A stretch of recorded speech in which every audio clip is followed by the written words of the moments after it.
Cruise Nerds, and welcome back aboard to my channel, DCL Cruise Nerd. My name is Megan, and I am your host. Today, I will be sharing my final review of our last 3-day voyage, which took place from August 20th through August 23rd. So let's go ahead and sail away into my final review. Alright, Cruise Nerds, thank you, first of all, so much for your patience for this final review. But I also want to say thank you to all my Cruise Nerds for following me and supporting me on this journey, as well as for all the cruise nerds that have been on my cruises so far back aboard the Disney Dreams, saying hi, stopping me. It's been awesome meeting you all, and if it seems a little awkward, I do apologize. I was just overwhelmed with with all your support and y'all stopping me and saying hi to me and talking to me. So I greatly appreciate that. But also, I do want to give one more big shout out to my mom and dad, and also to my sister Anna. You've probably seen myself and my sister Anna around the ship the last couple of cruises. This sailing, like I said, it took place between August 20th and August 23rd. I keep mentioning that, and I apologize.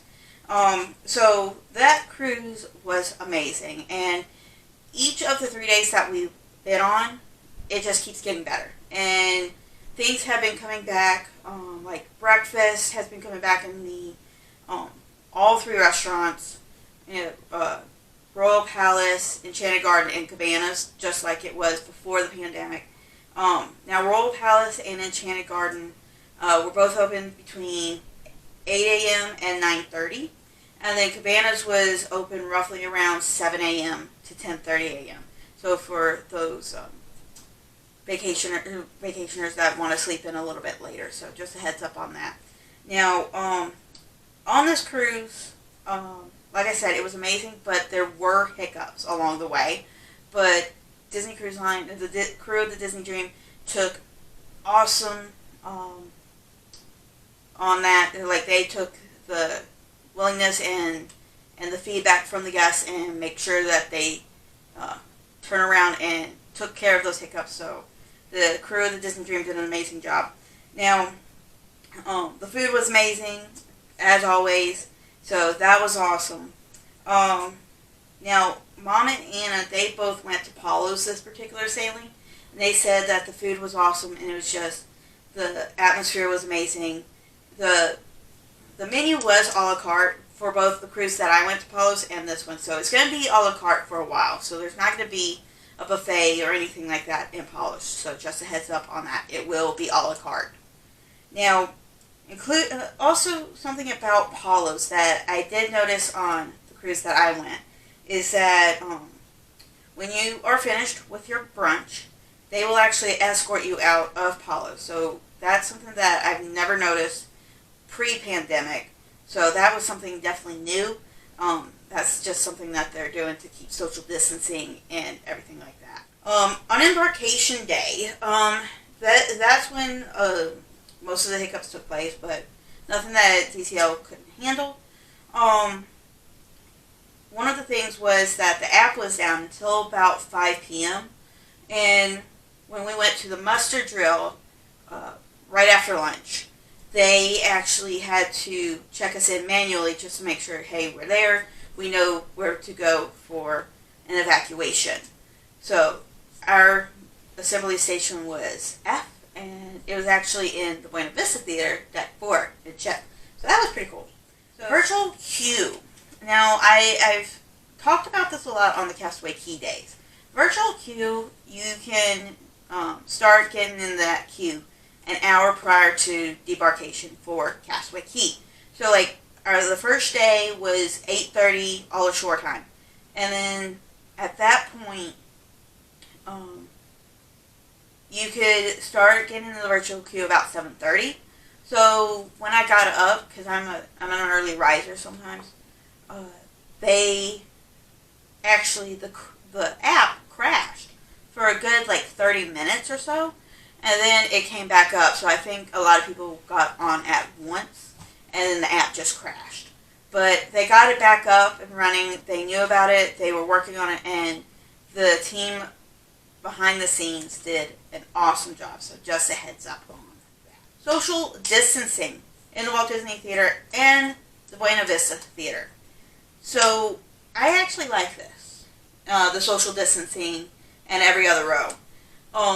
Now we did ask the cruise director, hey, I thought we were going to do something different, but they said, with it working the way it did on the Disney Magic over in Europe, just the social distancing markers and every 3 seats, that worked great, better than what they originally planned. But the way that they were doing it was they see your party and they want to make sure that you and your family are together. So if there's 3 in your family, 5 in your family, depending on how many people are in your party, make sure everyone's together when you're going, at least in the Walt Disney Theater. And when they see you, they make sure that there's at least 3 seats in between you and the next party, so they can social distance you from them. So that actually worked out really great. So great job to the crew in the Walt Disney Theater. And also, speaking of the Walt Disney Theater, now, on this particular cruise that we just got back from, on the August 20th sailing, they still did not allow food in the theater, but they did allow drinks. The only request that they had was, if you're going to take a drink, just pull down your mask real quick, take a sip, and put your mask back up. That's all they ask. And if they do see that your mask is down during the show, just like filming, they're going to come by and ask you to put that mask on. I did notice this past cruise that cruise staff did have to come down multiple times to ask the guests to put their masks back up. So just a heads up there. Now for character meet and greets, there was a lot of opportunities to meet the characters around the ship. Whether you were into princesses, the Fab Five,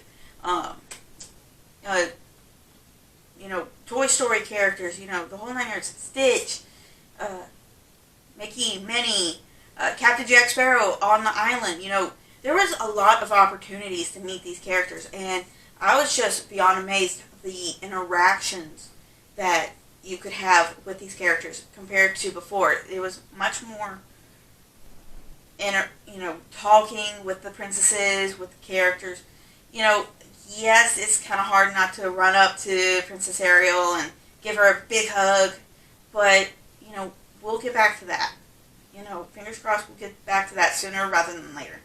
But it was nice to be able to talk to them more compared to before. Also, I did also notice that for the characters, you can take your mask off for a quick picture, and then after you're done with taking photos, you gotta put your mask back on, which is totally fine. It was kind of difficult because it was hard, for some families to oh wait, I gotta put my mask back on. So they do remind you to put your mask back on. So there were 2 firework times for the last 2 sailings that we were on. The first one was roughly about 8:45 for all the early dining guests. And then for all the guests that were on the second seating, like myself and my family, the fireworks were about 10:30, 10:35. So just a heads up there. Now, what they do for fireworks is depending on where you're at for your restaurant. So, for example, if you're in, now this is only on the Disney Dream.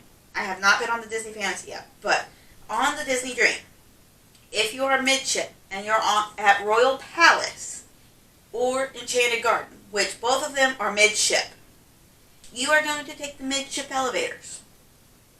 Now, if you are in Animator's Palette and you are aft, which the Animator's Palette is Deck 3 aft, you will take the aft elevators to go up to Deck 11 or 12 and get a spot for fireworks. They do have social distancing markers, and there will be crew members along the way to tell you where to go for that.